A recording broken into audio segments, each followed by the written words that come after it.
করছি সেটা হচ্ছে হিউম্যান ফিজিওলজির চ্যাপ্টার 3, সেটা হচ্ছে রেসপিরেশন। রেসপিরেশন মানে এই চ্যাপ্টারটা ঠিক রেসপিরেশন নাম না, এটার নাম actually breathing and exchange of gases. তো ব্রিদিং অ্যান্ড এক্সচেঞ্জ অফ গ্যাসেসেরই সেকেন্ডারি মানে ফেজটা হচ্ছে রেসপিরেশন। কারণ আমরা ব্রিদিং কেন করি? ব্রিদিং করি আমরা অক্সিজেনটা কেন নিই? সিম্পল আনসার, যে অক্সিজেনটা আমাদের দরকার পড়ে রেসপিরেশনের জন্য। রেসপিরেশনে কি হয় না, একটা কমপ্লেক্স সাবস্টেন্সকে ভাঙা হয়। কমপ্লেক্স সাবস্টেন্স হোয়াট না, গ্লুকোজকে ব্রেকডাউন করা হয়। গ্লুকোজকে ব্রেকডাউন করে তার মধ্যে থাকা এনার্জিটাকে রিলিজ করা হয়, দ্যাট ইজ এটিপি। সেই এটিপিটাকে ভাঙার জন্য ওই অক্সিজেনটার প্রয়োজন পড়ে, দ্যাট ইজ C6H12O6কে রিজলভ করার জন্য বা ব্রেকডাউন করার জন্য we need oxygen. And where is that oxygen? In the environment. And to collect the oxygen from the environment, we need to respire. That's why we need to breathe. তাই জন্য আমরা কি করছি? অক্সিজেনটাকে এনভায়রনমেন্ট থেকে collect করছি। And what's the process? That is breathing. কী করে করছি আমরা সেটা দেখব, স্টেপ বাই স্টেপ অ্যানাটমিক্যালি দেখব। তো সবার প্রথমে কি হয়? সবার প্রথমে আমাদের যে ওপেনিং থাকে সেটা হচ্ছে নস্ট্রিল। এই নস্ট্রিল দিয়ে এয়ার ভেতরে ঢোকে, ঠিক আছে? This is the first opening, that is called nostril. নস্ট্রিলের পরে এই যে যেটা আমি যে ক্যানালটা দেখতে পাচ্ছি, that is called nasal cavity. So first is nostril, then the air goes to nasal cavity.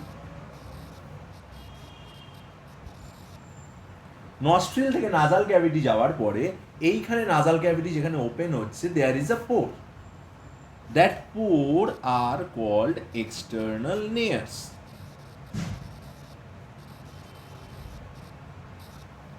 তাহলে সবার প্রথমে হচ্ছে নস্ট্রিলস, নস্ট্রিলস গিয়ে খুলছে নাসাল ক্যাভিটিতে, নাসাল ক্যাভিটির এন্ডে আছে হচ্ছে এক্সটার্নাল লেয়ার।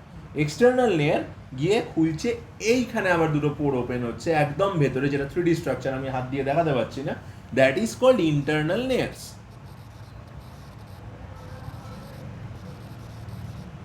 ঠিক আছে? এরপরে এখান থেকে শুরু হচ্ছে আমাদের একটা common opening. Here is the common opening. এই জায়গাটা নাক, মুখ, কান, চোখ, এই চারটের কমন ওপেনিং হচ্ছে এই জায়গাটা। This area is called pharynx. ঠিক আছে? So this is pharynx. এবার ফ্যারিংসের এরিয়াটাকে মাল্টিপল সেকশনে ভাগ করা হয়। ফ্যারিংসের যে এরিয়াটা যার কাছে ক্লোজ সেই ওয়াইজ ভাগ করা হয়েছে ফ্যারিংস। সবার প্রথমে ফ্যারিংসের first section, that is close to nose. That area সবার প্রথমে যেটা এইখানে আছে, that is called nasopharynx. Here it is nasopharynx. নেজোফ্যারিংসে কি হয়, যেটা নাসাল ওপেনিং এর কাছে থাকে, দ্যাট ইজ কল্ড নেজোফ্যারিংস। তার ঠিক নিচে যেটা ওরাল ক্যাভিটির কাছে আছে সেটাকে বলা হয় হচ্ছে oropharynx. So the pharynx is divided into 3 regions. ফ্যারিংসকে 3টে সেকশনে ভাগ করা হয়। যে সেকশনটা নাকের কাছে আছে, এই জায়গাটা, এই জাস্ট চোখের নিচে এই জায়গাটাকে বলা হয় nasopharynx. So the first section of pharynx is called nasopharynx. তারপরে ঠিক একটু নেমে আসলেই যেখানে ওরাল ক্যাভিটিটা খুলেছে, মাউথ খুলেছে, দ্যাট পার্ট ইজ কল্ড অরোফ্যারিংস। আর তার ঠিক নিচে আরেকটু যদি নেমে আছি, দ্যাট ইজ কল্ড ল্যারিঙ্গোফ্যারিংস। প্রত্যেকটা পার্ট আমরা ইন্ডিভিজুয়ালি কভার করব। তার আগে বলে দিই, এই যে ফ্যারিংস বলছি কমন ওপেনিং, কিসের কিসের কমন ওপেনিং? চোখ বা আইজ এসে খুলেছে, আমাদের আইজের এইখান দিয়ে থাকে একটা duct, this is called lacrimal duct. এই ল্যাক্রাইমাল ডাক্টটা এসে খোলে নাকে। নাকে যখন খোলে এই ডাক্টটার নাম হয়ে যায় নেসোল্যাক্রাইমাল ডাক্ট। ঠিক আছে? এই ল্যাক্রাইমাল ডাক্টটা এই ইন্টারনাল নেয়ার্স হয়ে কানেক্টেড হয়েছে ফ্যারিংসের সাথে। তাহলে 1 নম্বর পজিশন কানেকশন আমি পেলাম চোখে, 2 নম্বর কানেকশন আমি অলরেডি পেয়ে গেছি নাকে, 3 নম্বর হচ্ছে কান। কানের কানেকশন কি আছে? কান থেকে দুটো টিউব বেরিয়েছে এরমভাবে, যেটা কি করে, কানের মধ্যে তোর যে কোনো রকম যদি ফ্লুইড ঢুকে যায় বা কিছু ঢুকে যায়, সেটাকে কান থেকে কি করার জন্য, সেটাকে কান থেকে বের করে দেওয়ার জন্য কাজে লাগে হচ্ছে ওই একটা টিউব থাকে দুটো কানের সাথে কানেক্টেড, যেটা ফ্যারিংসে এসে খোলে, that tube is called eustachian tube. Eustachian tube, এই ইউস্টেশিয়ান টিউবের কাজ কি? ইউস্টেশিয়ান টিউব কি করে? ইউস্টেশিয়ান টিউব ফ্যারিংসে এসে খোলে। ফুড পাইপে কিচ্ছু নেই মানে এতক্ষণ পজ ছিল, বলিস নি। তাহলে কি বললাম না, ফ্যারিংসের মুখে যেটা হচ্ছে ট্র্যাকিয়ার সাথে কানেক্টেড বা উইন্ড পাইপের সাথে কানেক্টেড, সেই জায়গাটায় থাকে হচ্ছে এপিগ্লটিস বা ফ্ল্যাপ লাইক স্ট্রাকচার, যেটা কি করে উইন্ড পাইপে ফুড ঢুকতে দেয় না, এবং ফুড পাইপ কী হয়, মাস্কিউলার হয়, যার জন্য ওখানে উইন্ড ঢুকতে পারে না, শুধুমাত্র ফুড ঢুকতে পারে। এইবার উইন্ড পাইপ বা ট্র্যাকিয়া নিচের দিকে নামে। ট্র্যাকিয়া একটা খুব সফট স্ট্রাকচার এবং ট্র্যাকিয়া যে কোনো সময় কোল্যাপস করতে পারে, তাই জন্য ট্র্যাকিয়ার চারিদিকে এরকম কার্টিলেজিনাস রিং থাকে টু সাপোর্ট দ্য স্ট্রাকচার। ঠিক আছে, মানে যদি এখানে 100% জায়গা অ্যাভেলেবল থাকে আমাদের গলায়, তাহলে 75% of is occupied by trachea, 25% of it occupied by wind food pipe. Food pipe ছোটো হয়, কম্প্রেস স্ট্রাকচার হয়, ট্র্যাকিয়া ওপেন স্ট্রাকচার, কারণ ওর মধ্যে দিয়ে এয়ার যাচ্ছে, ওটা কম্প্রেসড হলে হবে না। ঠিক আছে, আর ট্র্যাকিয়ার ওই স্ট্রাকচারটাকে হোল্ড করতে বা ধরে রাখতে হেল্প করে হচ্ছে এই রিংগুলো, কার্টিলেজিনাস রিংস। ঠিক আছে, তাহলে সবার প্রথমে উইন্ডটা ঢুকলো হচ্ছে nostril, nasal cavity, external nares, internal nares, pharynx. ফ্যারিংসের মধ্যে তুই বলে দিতে পারিস নেসোফ্যারিংস, অটোফ্যারিংস, ল্যারিঙ্গোফ্যারিংস। তারপরে সেটা ঢুকছে হচ্ছে উইন্ড পাইপ। উইন্ড পাইপে ঢোকার পর বা ট্র্যাকিয়ায় ঢোকার পরে এই ঠিক মুখেই একটা সেকশন থাকে, just looks like a triangular shape. This section is called larynx. এইটা হচ্ছে ল্যারিংসের স্ট্রাকচার বা ভয়েস বক্সের স্ট্রাকচার। ল্যারিংস বা ভয়েস বক্স কী করে কাজ করে, ল্যারিংস বা ভয়েস বক্সটাকে যদি আমি কেটে দিই, তাহলে ওর মধ্যে আমি দুটো এরমভাবে রাখা দুটো ওয়্যারের মতো শেপ দেখতে পাবো, স্ট্রাকচার দেখতে পাবো। সবাই ক্লিয়ারলি ভিজিবল সবার কাছে? এই স্ট্রাকচারটার নাম হচ্ছে ভোকাল কর্ডস। আমাদের ভোকাল কর্ড কী করে কাজ করে, সবসময় লক্ষ্য করবি, আমরা যখন এক্সহেল করি বা নিঃশ্বাস ছাড়ি তখনই কিন্তু আমরা কথা বলতে পারি, না হলে কিন্তু আমরা কথা বলতে পারবো না। আমরা ভোকাল কর্ড দিয়ে কিন্তু কথা বলি না, এটাও একটা মিথ আমি ভেঙে দিই। আমরা ভোকাল কর্ড দিয়ে আওয়াজ বার করি, অ্যান্ড আমরা সেই আওয়াজটাকে সাউন্ড মানে মিনিংফুল একটা সাউন্ডে কনভার্ট করছি by using our glottis or জিভ। ঠিক আছে, ভোকাল কর্ড যে ইয়েতে কাজ করে সেটা ঠিক ওই ওটার নাম কি, ওটার ওই যে তোদের ফিজিক্সে ছিল রে, ইউ পাইপ, সেই ডান্ডা, ওটাই কি বলা হয়, tuning fork, right, tuning fork. Same tuning ফকের মতো করে কাজ করে। টিউনিং ফক বলতে পারতেছোস না তোরা, ফিজিক্স পড়ছো?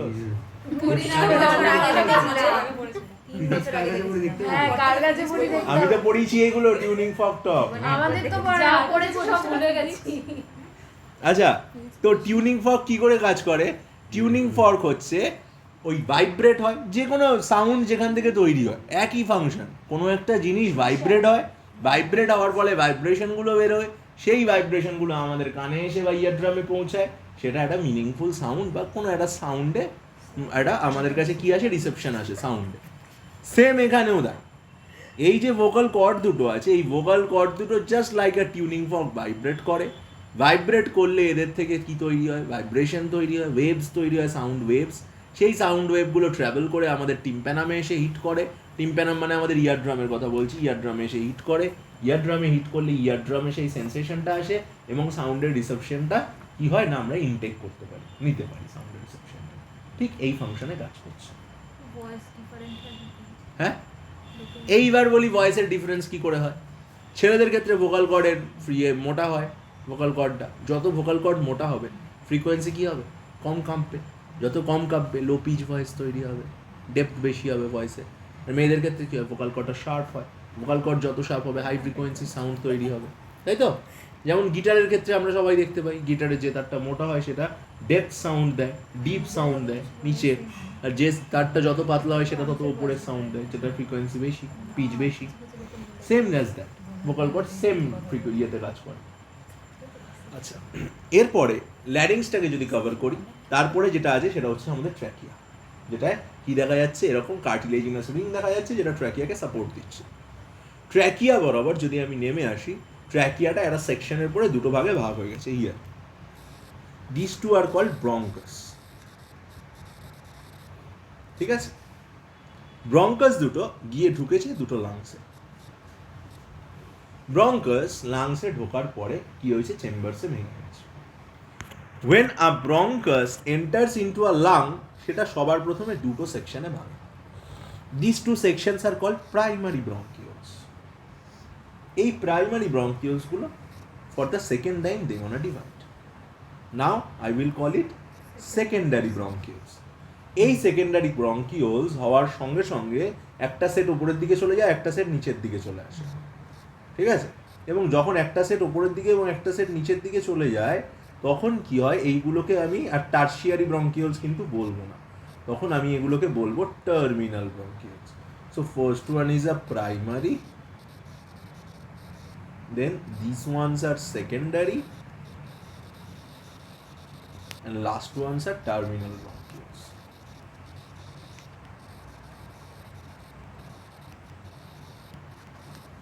হলো? এইবার টার্মিনাল ব্রঙ্কিওলস এর এন্ড গুলো কি আছে? যে কোনো ব্রঙ্কিওলের এন্ডে থাকে একটা এরকম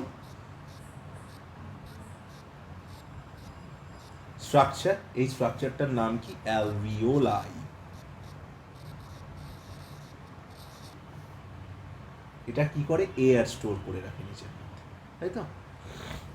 তাহলে আমি যে এই এয়ারটা ইনহেল করলাম, এই এয়ারটা কোথায় গেল? Nostrils, nasal cavity, external nares, internal nares, pharynx, larynx, trachea, bronchus, bronchioles, primary, secondary, terminal, alveoli. দিয়ে অ্যালভিওলাইটা কি করলো? এক্সপ্যান্ড করলো। তার মানে অ্যালভিওলাইতে কি এলো? অক্সিজেনেটেড এয়ার এলো। হলো? এইবার প্রসেস হচ্ছে অ্যালভিওলাই থেকে এয়ারটা ঢুকবে কোথায়? অ্যালভিওলাই থেকে এয়ারটা ঢুকবে হচ্ছে ব্লাডে। হার্ট পড়েছি আমরা সবাই, বেসিক কনসেপ্ট আশা করছি সবার আছে হার্ট সম্পর্কে। হার্টের right section deals with which kind of blood? Deoxygenated blood. And left section deals with oxygenated blood. হার্টের রাইট সেকশনে রাইট ভেন্ট্রিকল থেকে কি বেরোয়? Pulmonary artery. পালমোনারি আর্টারি কি ধরনের ব্লাড ক্যারি করে? ডিঅক্সিজেনেটেড ব্লাড ক্যারি করে। কোথায় নিয়ে আসে? লাংসে নিয়ে আসে। দুটো পালমোনারি আর্টারি দুটো লাংসে এরমভাবে এসে ঢোকে। দুটো pulmonary artery after entering the lungs they gonna divide, তাই তো? পালমোনারি আর্টারি রাইট ভেন্ট্রিকল থেকে আসে, এইটুকুতে তো কারোর সমস্যা নেই, মনে পড়ছে তো? আমি পড়িয়েছিলাম কিন্তু। তো পালমোনারি আর্টারি যখন লাংসে গিয়ে ঢুকছে তখন আর তো সে আর্টারি থাকছে না, তখন সে হয়ে যাচ্ছে ক্যাপিলারি নেটওয়ার্ক, ছোটো ছোটো ছোটো ছোটো ক্যাপিলারিতে ভেঙে যাচ্ছে। অল দ্য ক্যাপিলারিজ কোথায় যাবে? প্রত্যেকটা ক্যাপিলারি চলে যাবে হচ্ছে কার কাছে? প্রত্যেকটা ইন্ডিভিজুয়াল অ্যালভিওলাইয়ের কাছে ক্যাপিলারিগুলো চলে যাবে, ঠিক আছে? Capillary network. এবার ক্যাপিলারি ব্লাডের মধ্যে কি ব্লাড আছে? Deoxygenated blood. আর অ্যালভিওলাইয়ের মধ্যে কি আছে? Oxygen. So this is a capillary where CO2 is present and this is a alveoli where O2 is present. আমরা জানি ডিফিউশন কোন দিক থেকে কোন দিকে হয়? From a higher pressure to a lower pressure. এখানে হায়ার প্রেশার অফ O2 কোথায় আছে? অ্যালভিওলাইতে। লোয়ার প্রেশার কোথায় আছে? ক্যাপিলারি নেটওয়ার্কে। তাহলে O2 gonna come to the capillary.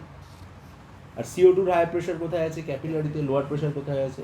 অ্যালভিওলাইতে। So CO2 gonna come to the alveoli. তাহলে অ্যালভিওলাই এখন কি চলে এলো? Carbon dioxide. আর ক্যাপিলারি ব্লাডে কি চলে এলো? অক্সিজেন।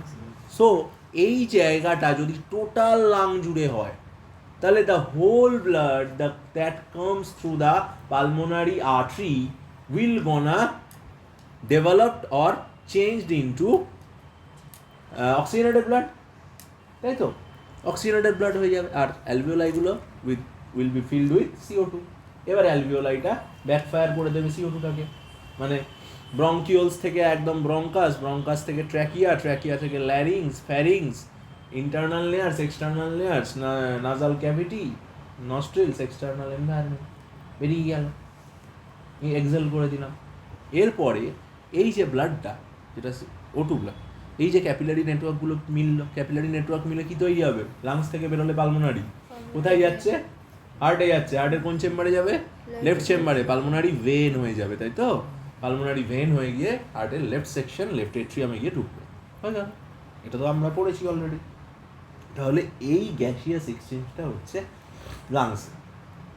সো আমরা একটা সেকশন পড়লাম, জাস্ট দ্য প্রসেস। এবার how the process is gonna take place, এইটুকু তোরা 9 10 পড়েছিস। This was your previous concept, এতটুকু যতটুকু বললাম। এইবার হচ্ছে লোডিং আনলোডিং, এইগুলো পড়বি। এই যে ঢুকছে, এই CO2টা O2-র জায়গায় আসছে, O2টা CO2-র জায়গায় আছে, এতটা তো সহজ নয় ব্যাপারটা। ডিফিউশন তো নয়, অবশ্যই ডিফিউশন প্রসেসটা ডিফিউশন, বাট ওইভাবে তো হয় না। হিমোগ্লোবিনই কেন তাহলে? জল দিয়েও তো হতে পারতো diffusion. Why is haemoglobin there? Haemoglobin oxygen carrier. আমাদের ব্লাডে আরবিসির মধ্যে যে হিমোগ্লোবিনটা থাকে দ্যাট ইজ অক্সিজেন ক্যারিয়ার। একটা হিমোগ্লোবিনের তুই যদি টিপিক্যাল শেপ দেখিস তাহলে হিমোগ্লোবিনের 4টে চেন থাকে, 2টো আলফা চেন, 2টো beta chain. So this is a structure of a haemoglobin. It has 4 chains like this. 2 of them are alpha chains and 2 of them are beta chains. Okay? Haemoglobin তার প্রত্যেকটা চেনে can bind 1 O2, একটা oxygen bind করতে পারে। তার মানে এখানে একটা অক্সিজেন,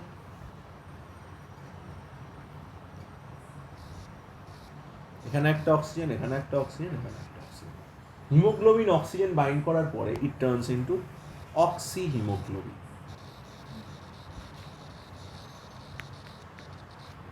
ঠিক আছে? তাহলে সবার প্রথমে কি হয়, হিমোগ্লোবিন অক্সিজেন লোড করে। ঠিক আছে? সেই লোড করে সেটা টিস্যুতে নিয়ে যায়। সবার প্রথমে তো হার্ট এলো, হার্ট থেকে তো টিস্যুতে চলে যায়। টিস্যুতে গিয়ে কি করে, একটা টিস্যুর কাছে গেল, সেই টিস্যুর কাছে গিয়ে তো আবার এই গ্যাসিয়াস এক্সচেঞ্জটা হবে, কি তাই নয় কি? ঠিক কিনা ভুল? টিস্যুর মধ্যে কি তৈরি হয়? টিস্যুর রেসপিরেশন করছে প্রত্যেকটা টিস্যু, মাসেল টিস্যু রেসপিরেশন করছে, রেসপিরেশন করলে বাই প্রোডাক্ট কি তৈরি হবে? CO2। CO2 তৈরি হলে ওই CO2টাকে আবার তো ব্লাডে নিয়ে আসতে হবে। তার মানে হিমোগ্লোবিনের পাতিকতা হচ্ছে টেম্পো বা ট্রাক। লাংস থেকে অক্সিজেনটাকে তুললো, হার্টে নিয়ে আসলো, হার্ট বলে দিল কোথায় যেতে হবে, ও গেল, দিয়ে সেই অর্গানে গিয়ে O2টাকে ফেললো, CO2টাকে তুললো গাড়িতে, দিয়ে আবার ভেন দিয়ে চলে গেল। এই হচ্ছে পাতি প্রসেস। তাহলে হিমোগ্লোবিন সারাদিন একটা কাজই করে, লোডিং আনলোডিং, লোডিং আনলোডিং। একবার O2 তোলে, CO2 আনলোড করে, আর একবার CO2 তোলে, O2 আনলোড করে। এই হচ্ছে ওর প্রসেস। তো O2 CO2 এই আনলোডিংটা কি করে? একসাথে কখনো থাকতে পারে না, সম্ভব নয়। টু সাম এক্সটেন্ট তো থাকেই, যেমন অক্সিজেনেটেড ব্লাডে কি CO2 থাকে না? অবশ্যই থাকে, but that is very much minimum. ঠিক আছে? কিছুটা সেকশন তো থাকবে। তারপরে এটা বাড়তে থাকে দিনে দিনে। তুই তোর হেলদি, একটা আনহেলদি লাইফস্টাইল তুই যদি দিনের পর দিন লিভ করিস, তুই যদি এভরিডে 10টা 12টা করে 15টা করে সিগারেট খাস, তাহলে কি হবে? তোর হিমোগ্লোবিন কাউন্ট দিন দিন কি হয়ে যাবে? স্যাচুরেটেড হয়ে যাবে। কারণ হিমোগ্লোবিন তখন কার্বক্সি হিমোগ্লোবিন ফর্মেশন করবে। কারণ কি? এর মধ্যে কার্বন মনোক্সাইড থাকে। কার্বন মনোক্সাইড হচ্ছে হিমোগ্লোবিনের জান পড়ানোর বন্ধু। মানে ওরা দুজনকে পেলে আর কিছু চায় না, একদম লাভ ফর এভার। একবার যদি এঁটে বসে হিমোগ্লোবিন আর কার্বন মনোক্সাইড, ব্যাস, ও আর অক্সিজেনকে জীবনে তুলবে না গাড়িতে, ওর গাড়ি বুক লাইফে। এবার যদি এইভাবে তুই স্মোক করতে করতে তোর প্রতিদিন কমছে হিমোগ্লোবিনের ক্যাপাসিটি, ওই জন্য তো যারা বেশি স্মোক করে তারা দেখবি বেশি দৌড়তে পারে না, হাঁপিয়ে যায় তাড়াতাড়ি। কেন? কারণ তাদের হিমোগ্লোবিনের ক্যাপাসিটি কম, কারণ তাদের অধিকাংশ হিমোগ্লোবিন কার্বন মনোক্সাইডে স্যাচুরেটেড হয়ে গেছে। ওই জন্য বলে ডোন্ট স্মোক। হ্যাঁ, তাহলে কি বলছিলাম যে এই অক্সি হিমোগ্লোবিন ফর্মে যায়। এবার হিমোগ্লোবিনের স্ট্রাকচারটা ভীষণ stubborn in the sense, haemoglobin যখন নর্মাল কন্ডিশনে থাকে, মানে no oxygen is present in the haemoglobin অক্সিজেনকে নিতেই চাইবে না শুরু। মানে প্রথম অক্সিজেনটা হিমোগ্লোবিনে ঢোকা খুবই কষ্টকর। একটা ঢুকে গেলে পরেরটা ঢোকা আরেকটু ইজি, তারপরেরটা ঢোকা আরেকটু ইজি, তারপরেরটা ঢোকা আরেকটু ইজি, তারপরেরটা একবার ইজি। প্রথমটা ঢোকা সবসময় টাফ। আবার হিমোগ্লোবিন থেকে যখন অক্সিজেন বেরোবে, মানে উল্টোটা বললাম, অক্সিজেন যখন হিমোগ্লোবিন থেকে বেরোবে, তাই বলেছিলাম প্রথমে, তো তখন কি হবে? ওই একই মেকানিজম, প্রথমটা বেরোনো খুব কষ্টকর, তারপরেরটা ইজি, তারপরেরটা আরেকটু ইজি, তারপরটা আরেকটু ইজি, তারপরটা আরেকটু ইজি। হিমোগ্লোবিন থেকে অক্সিজেন বেরোনো মানে আনলোড বা লোড সবসময় টাফ। ঠিক আছে? তো কি করে হয়? হিমোগ্লোবিন এর একটা যে কোনো যে সাবস্টেন্সটার সাথেই থাকে সেটা একটা হাই স্যাচুরেটিতে থাকে। এবার একটা বেরিয়ে যাওয়া মানে স্যাচুরেশন ব্রেক হয়ে গেল। এটা তুই ভাব না, একটা বেনজিন রিং আছে, একদম স্যাচুরেটেড কন্ডিশন, একটা হাত ভাঙলি স্যাচুরেশন কমলো, আরেকটা ভাঙলি আরও কমবে, আরেকটা ভাঙলি আরও কমবে, সেম জিনিস। ঠিক নয় কি? এখানেও তাই, স্যাচুরেশন ছিল টোটাল, একদম হাতে হাত মিলিয়েছিল। একটা ইট ফেলে দিলি দেওয়ালের, একটু কমজোর হলো, আরেকটা ফেলে দিলি আরও কমজোর হলো, এরকম কন্ডিশন। ঠিক আছে? তো এইবার হিমোগ্লোবিন, ওই যে বললাম অক্সি হিমোগ্লোবিন ফর্মে ক্যারি করে। হিমোগ্লোবিন এর মধ্যে দিয়ে অক্সিজেন দুটো ফর্মে যায়, এক হচ্ছে অক্সি হিমোগ্লোবিন ফর্মে আর একটা হচ্ছে প্লাজমা দিয়ে। আমরা জানি ব্লাডের দুটো section, one is plasma and one is formed elements. So formed elements মানে আরবিসি ক্যারি করে লেটস সে 75% to 80%, and বাকি ওই 8 to 10% is carried by plasma. প্লাজমার মধ্যে নর্মাল ডিজলভড অক্সিজেন কন্ডিশনে যায়, ঠিক আছে, এটার পরিমাণ খুব কম হয়, মোস্টলি অক্সি হিমোগ্লোবিন ফর্মেই যায়। তাহলে এই লোডিংটা কোথায় হলো? লোডিংটা হলো আমার ইয়েতে, ওই জায়গাটার নাম ভুলে গেলাম, অ্যালভিওলাইতে, অ্যালভিওলাইয়ের ওইখানে, দিয়ে ওইখান থেকে তুলে নিয়ে গেল হার্টে, হার্ট থেকে নিয়ে চলে গেল যে অর্গানে যাওয়ার, দিয়ে সেই অর্গানে গিয়ে O2টাকে আনলোড করে দিল। এবার O2 যখন আনলোড হয় CO2 লোডিং হয়, CO2 একটা O2 বেরোলো, একটা CO2 ঢোকে, রিপ্লেসমেন্ট। O2 যখন বেরোয় তখনই একটা O2 জায়গা ফাঁকা হলে একটা CO2 ওখানে গিয়ে ঢুকে পড়ে। এবার যেই এই O2টা বেরিয়ে আসবে এবং এখানে গিয়ে একটা CO2 ঢুকবে, তখন কি হবে, এটা স্ট্রাকচারটা একটু CO2 প্রোন হয়ে যাবে। CO2 প্রোন মানে হচ্ছে CO2 ঢোকার জন্য আরও বেটার। তখন এই CO2টাকে রিপ্লেস করবে, এই CO2টাকে রিপ্লেস করবে, এই CO2টাকে রিপ্লেস করবে, একে একে সবাই রিপ্লেস করে CO2 ঢুকে যাবে। তখন অক্সি হিমোগ্লোবিনের স্ট্রাকচারটার নাম হয়ে যাবে কি, কে বলতে পারে? Carbamino haemoglobin, not carboxy haemoglobin. Carboxy haemoglobin ফর্মে থাকে, কার্বন মনোক্সাইড তৈরি করে, ইটস কার্বামিনো। হ্যাঁ, আমি শুনতে পেয়েছি। কার্বামিনো কেন? কার্বনের সঙ্গে এই হিমোগ্লোবিন অ্যামিন গ্রুপটাকে বাইন্ড করে, NH2 গ্রুপের বন্ডিং হয়, that's why it is called carbamino haemoglobin. Amine গ্রুপের সঙ্গে বাইন্ড করে, NH2 গ্রুপ। বায়োমলিকিউলস পড়িয়েছি সবাইকে, NH2 গ্রুপ পড়িয়েছি। প্রোটিনের ক্ষেত্রে হিমোগ্লোবিন ইজ আ প্রোটিন, প্রোটিনের অ্যামিন পার্ট থাকে, amine part is NH2, NH2 সঙ্গে গিয়ে বন্ড করে, কার্বামিনো হিমোগ্লোবিন ফর্ম হলো, ঠিক আছে। এই কার্বামিনো হিমোগ্লোবিন কার্বন ডাইঅক্সাইডকে তুলে আবার চলে গেল যেখানে যাওয়া, ঠিক আছে, দিয়ে সেখানে গিয়ে সে আনলোড করলো। মানে কোথায় যায়? এটা তো হয়ে গেল ভেনের ব্লাড। এবার এই ভেনের ব্লাড চলে যাবে কোথায়? ভেনের ব্লাড চলে যাবে হার্টে, হার্ট থেকে আবার যাবে লাংসে, দিয়ে সেখানে গিয়ে আনলোড করবে। কার্বন ডাই অক্সাইডের ব্লাডের মধ্যে ঢোকার আর একটা প্রসেস আছে, সেটা হচ্ছে ক্লোরাইড শিফট, ঠিক আছে। সেই ক্লোরাইড শিফটে আলোচনা করব, আগে এইটুকু আমরা একবার ছোট করে রিক্যাপিচুলেট করে, ঠিক আছে। তাহলে আমরা সবার প্রথমে দেখলাম কি? সবার প্রথমে দেখলাম যে এনভায়রনমেন্ট থেকে অক্সিজেন কালেক্টেড হলো, অক্সিজেন কালেকশনের পরে সেটা গেল কোথায়? অক্সিজেন কালেকশনের পরে সেটা গেল লাঙে। কোথা দিয়ে গেল? নস্ট্রিলস, নাসাল ক্যাভিটি যে পাথওয়েটা আছে সেটা দিয়ে গেল, লাঙের মধ্যে অক্সিজেন এলো, লাঙের মধ্যে অক্সিজেন আসার পরে সেই অক্সিজেনটা ট্রান্সফার্ড হলো কোথায়? ব্লাডের মধ্যে ট্রান্সফার্ড হলো কোথায়? ক্যাপিলারি ব্লাডে ডবল ডিফিউশন হয়ে অক্সি হিমোগ্লোবিন ফর্মেশন হলো কার্বামিনো হিমোগ্লোবিন থেকে। এই অক্সিজেনটা ক্যারিড আপ হবে কি ফর্মে? এই অক্সি হিমোগ্লোবিন ফর্মে ক্যারিড আপ হলো কোথায়? কোথায় গেল না, হার্টে গেল, হার্ট থেকে সেটা আর্টারি হয়ে কোনো একটা অর্গানে গেল, সেই অর্গানে গিয়ে সে আবার আনলোড করে দিল, তাই তো। সেই অর্গানে আনলোড করে দেওয়ার পরে সেই অর্গান থেকে কি হলো? সেই অর্গান থেকে সে মানে আবার কার্বন ডাইঅক্সাইডটাকে তুলে আনলো, সেটা আবার লাংসে গেল, আবার কার্বন ডাইঅক্সাইড আনলোড করলো, অক্সিজেন লোড করলো। এটা একটা সাইক্লিক প্রসেস চলতে, ঠিক আছে। তাহলে এইখানে আমরা এই জিনিসগুলো দেখলাম। এবার আমি কিছু টার্মিনোলজি ডিসকাস করে নেব। টার্মিনোলজি ডিসকাস করার পরে এইখানে আরেকটা দুটো প্রসেস বাকি আছে, সেই দুটো প্রসেসে আসবো, দ্যাট ইজ ক্লোরাইড শিফট আর রিভার্স ক্লোরাইড শিফট। তার আগে যে খুচরো টার্মিনোলজিগুলো আছে সেগুলো একবার দেখবো।